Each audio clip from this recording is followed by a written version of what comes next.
Dear students, आज के इस वीडियो में हमें 15 के पाठ का तीसरा मुख्य बिंदु जिसका नाम है पृथ्वी के ऊर्जा तंत्र, और इस बिंदु में हमने पहले विवर्तनिक शक्तियों के बारे में पढ़ा था।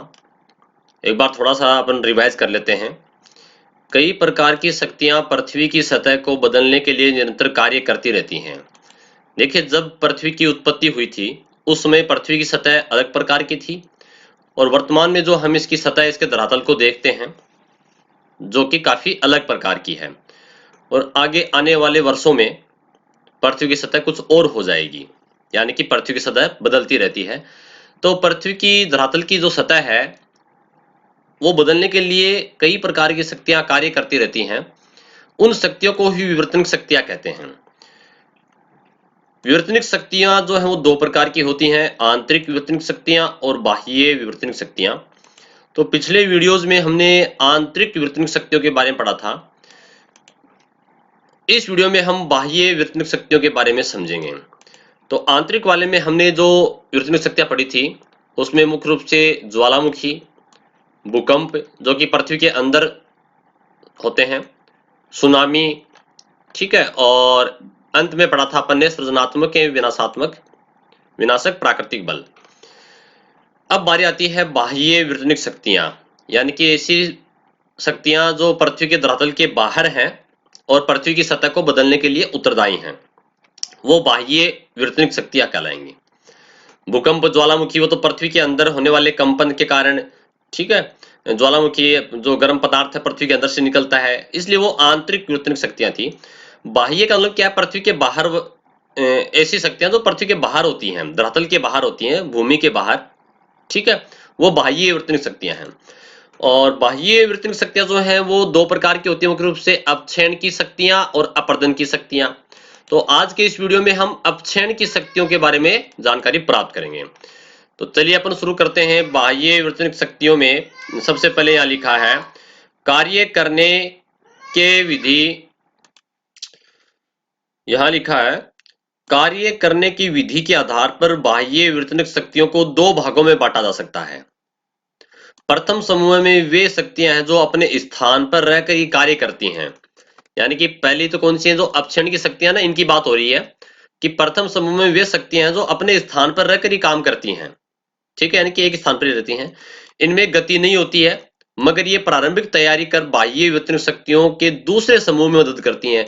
यानी कि जो अपक्षयण की जो शक्तियां हैं पहले ये होंगी, उसके बाद में जो दूसरी अपर्दन की शक्तियां होंगी, ठीक है, ये इसमें सहायता करेंगी। यानी कहने का मतलब अपर्दन की जो शक्तियां हैं वो किसके ऊपर निर्भर है? वो अपक्षयण की शक्तियों पर निर्भर है। तो प्रथम समूह में तो कौन सी होगी? अपक्षयण की शक्तियां, जो एक स्थान पर रहती हैं, गति नहीं करती हैं, और जो प्रारंभिक तैयारी करते हैं उसमें बाह्य विवर्तनिक शक्तियों के दूसरे समूह की मदद करती हैं, यानी कि अपर्दन की शक्तियों को बनाने में मदद करती हैं। प्रथम वर्ग की बाह्य विवर्तनिक शक्तियों को अपक्षय या अपक्षयण की शक्तियां कहते हैं। देखो नाम आ गया ना, ये रहा अपक्षयण की शक्तियां। और दूसरे प्रकार के अर्थात गति से कार्य करने वाली शक्तियां दूसरी कौन सी होंगी? जिनमें गति होगी, मूवमेंट होगा, हलचल होगी, वो अपर्दन की शक्तियां हैं। वो अपर्दन की शक्तियां, ठीक है, कार्य करती हैं। तो पहले अपन बात करते हैं अपक्षयण की शक्तियों के बारे में, ठीक है। तो देखते हैं, अपन चलते हैं अपक्षयण की शक्तियां क्या हैं, किसे कहते हैं, इसके बारे में समझते हैं। यहां से एक 2 नंबर का 3 नंबर का क्वेश्चन बन सकता है बोर्ड परीक्षा में। अपक्षयण की शक्तियां चट्टानों को तोड़कर मिट्टी में बदलने के लिए प्रयासशील रहती हैं।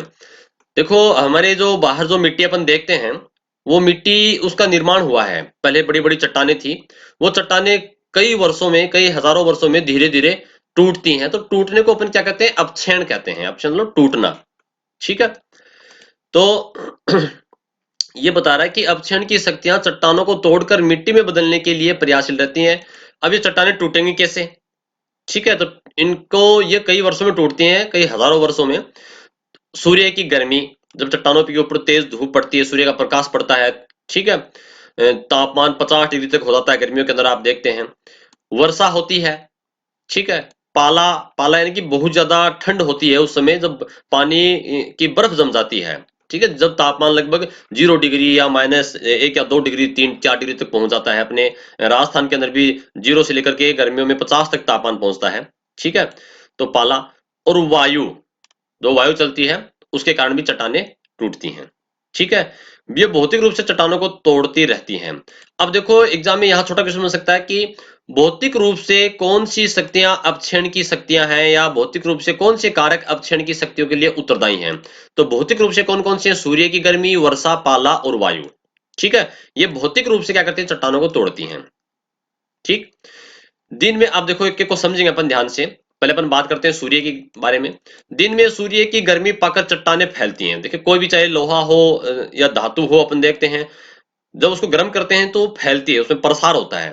ठीक है, तो चट्टानों में क्या होता है? जब वो दिन में धूप में गर्म हो जाती हैं तो वो थोड़ा सा उनमें प्रसार होता है, वो फैलती हैं। रात में ठंडी होकर सिकुड़ती हैं, और रात में सिकुड़ेंगी, और ये बार बार फैलेंगी, सिकुड़ेंगी, फैलेंगी, सिकुड़ेंगी। तो इनकी जो ठोस बनावट है वो धीरे धीरे कमजोर पड़ जाएगी, और जब चट्टान कमजोर हो जाती है तो टूट जाती है। बार बार फैलने व सिकुड़ने से चट्टानें कमजोर होकर टूटने लगती हैं। गर्म चट्टानों पर वर्षा की मार भी उनके टूटने की गति को तेज करती है। जब गर्म चट्टानें होती हैं बहुत ज्यादा, और उसमें अचानक बारिश आ जाए, बरसात हो जाए, तो उसमें भी चट्टानें क्या है वो टूटती हैं। क्यों? जैसे आपने देखा होगा कि सर्दियों के अंदर अपने जो कांच का गिलास है, और उसमें अपन गर्म, बिल्कुल गर्म चाय डाल दें एक साथ, तो क्या होता है? गिलास टूट जाता है। ठीक है, तो ठीक वैसे ही होता है, गर्म चट्टानें जब उन पे पानी पड़ता है, बरसात बरसात होती है, तो वो टूट जाती हैं।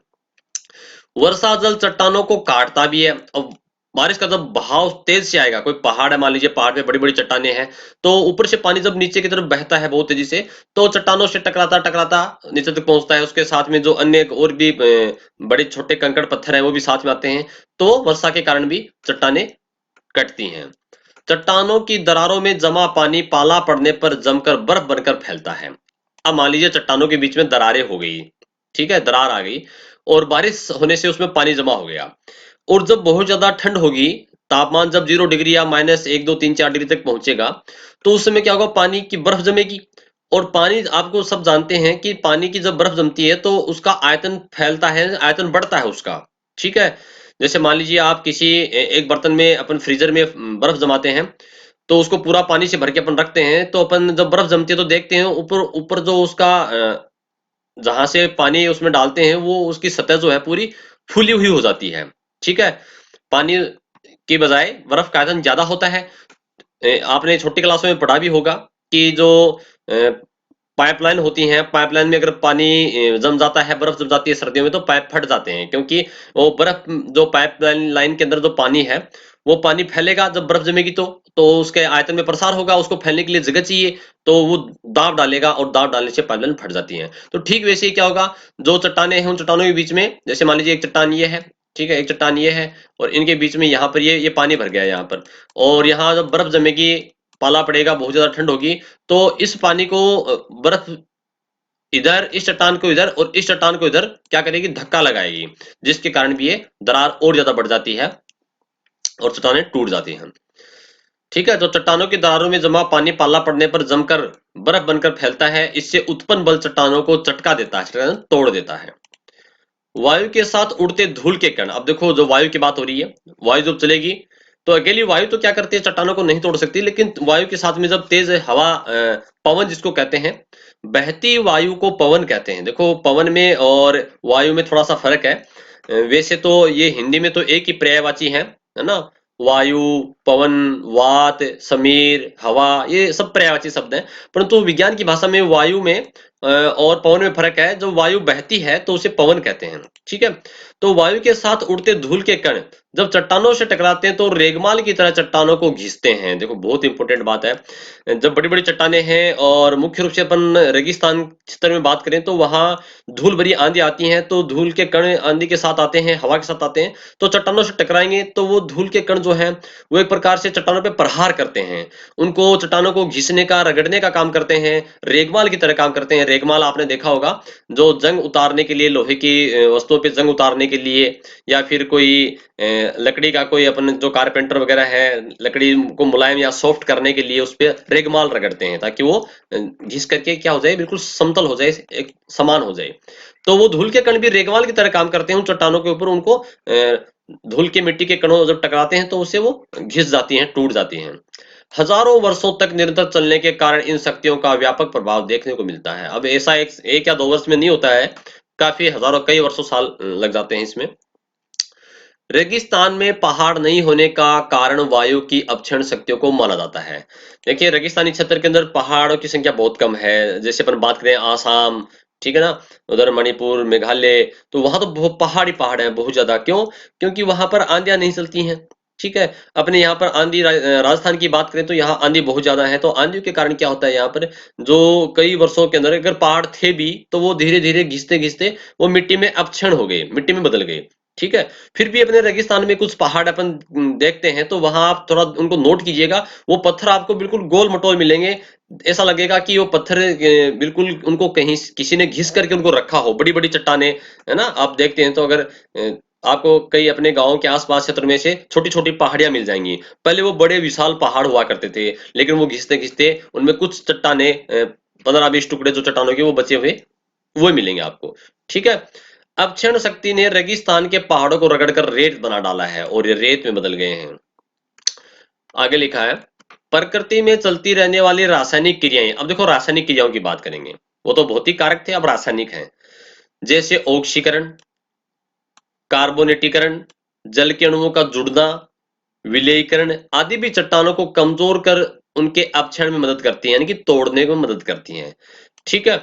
ऑक्सीकरण का होता है ऑक्सीजन का जुड़ना, कार्बोनेटीकरण यानी कि कार्बनिक पदार्थ, जल के अणुओं का जुड़ना। ठीक है। विलयीकरण यानी कि विलय होना, घुलना। तो ये सारी इन कारण भी क्या होता है, चट्टानों का अपक्षण होता है। अब बात करेंगे पेड़ पौधे जैविक कारक। देखो, भौतिक हो गए, दूसरे हो गए रासायनिक, तीसरे हैं जैविक कारक। ठीक है ना। जैविक है जिसमें जीव जंतु या पेड़ पौधे जो हैं वो सजीव, वो सारे जैविक कारक हैं। पेड़ पौधे, जीव जंतु और मानव, मानव भी एक जैविक कारक ही है। ठीक है, क्योंकि अपन भी सजीव हैं। तो पेड़ पौधे, जीव जंतु, मानव जैसी जैविक शक्तियां भी अपक्षण में बहुत बड़ी भूमिका निभाते हैं। कैसे? जैसे पेड़ों की जड़ें चट्टानों में प्रवेश कर जाती हैं। मान लीजिए कोई चट्टान पहाड़ है और वहां बड़ा पेड़, को वृक्ष लगा हुआ है, तो उसकी चट्टानें उसके अंदर जो दरारें हैं उनमें घुस जाती हैं, और चट्टानें धीरे धीरे मोटी होती हैं तो फैलती हैं। उसके कारण चट्टानें जो है वो खिसक जाती हैं, टूट जाती हैं, तथा बाद में वर्दी कर उन्हें तोड़ने का कार्य करती हैं। तो पेड़ पौधे भी क्या करते हैं, चट्टानों के अपक्षण में काम करते हैं। जंतु जैसे कोई चूहे वगैरह हैं, ठीक है, जंतु बिल बनाकर चट्टानों को तोड़ने में सहायता करते हैं। अब बात करेंगे मानव की। मानव तो चट्टानों का सबसे बड़ा दुश्मन साबित हुआ है, यानी कि मनुष्य ने तो अपने घर आवास को बनाने के लिए पहाड़ों को तोड़ना शुरू कर दिया है। ठीक है, काफी वर्षों से तोड़ता आ रहा है। और कंक्रीट के जो जंगल बिछे जा रहे हैं आज के समय में, अपन देखते हैं अपन चारों तरफ बड़ी बड़ी इमारतें जो है वो चट्टानों को, पहाड़ों को तोड़ करके ही बनाई गई हैं। ठीक है, उनके पत्थरों को ही काम में लिया जाता है। मशीनों व बारूद की मदद से मानव की अपक्षण की शक्तियां वर्तमान में सर्वाधिक हैं। तो बड़े बड़े चट्टाने हैं या पहाड़, उनको तोड़ने के लिए मशीन को काम में लेते हैं, या फिर बारूद से उनको तोड़ते हैं। जीव विभिन्न प्रकार की रासायनिक पदार्थ प्रकृति में छोड़ते हैं, ये भी अपक्षण में मददगार होते हैं। ठीक है। जैसे मान लीजिए शैवालों के ऊपर कोई अगर, सॉरी, चट्टानों पे अगर कोई शैवाल या कवक, अगर लाइकेन वगैरह है, वो क्या करते हैं, कुछ रासायनिक पदार्थ छोड़ते हैं, जिसके कारण ये चट्टानों का अपक्षण होता है। कृषि की दृष्टि से अपक्षण की शक्तियां बहुत उपयोगी हैं। अब देखो, ये अपक्षण की शक्तियां जो चट्टान के टूटने से मिट्टी का जो निर्माण होता है, तो मिट्टी तो खेती के लिए बहुत उपयोगी है। ठीक है, क्योंकि मिट्टी में ही फसलें उगती हैं। इसलिए ये अपक्षण की शक्तियां खेती के लिए बहुत ही इंपॉर्टेंट है। कृषि के लिए मिट्टी का सर्वाधिक महत्व है। ठीक है। और मिट्टी का निर्माण अपक्षण की शक्तियों द्वारा ही होता है। कृषि के लिए मैदानों के निर्माण में इसकी भूमिका महत्वपूर्ण है। अनेक प्रकार के रसायन अपक्षण में इनके कारण ही चट्टानों से बाहर आते हैं।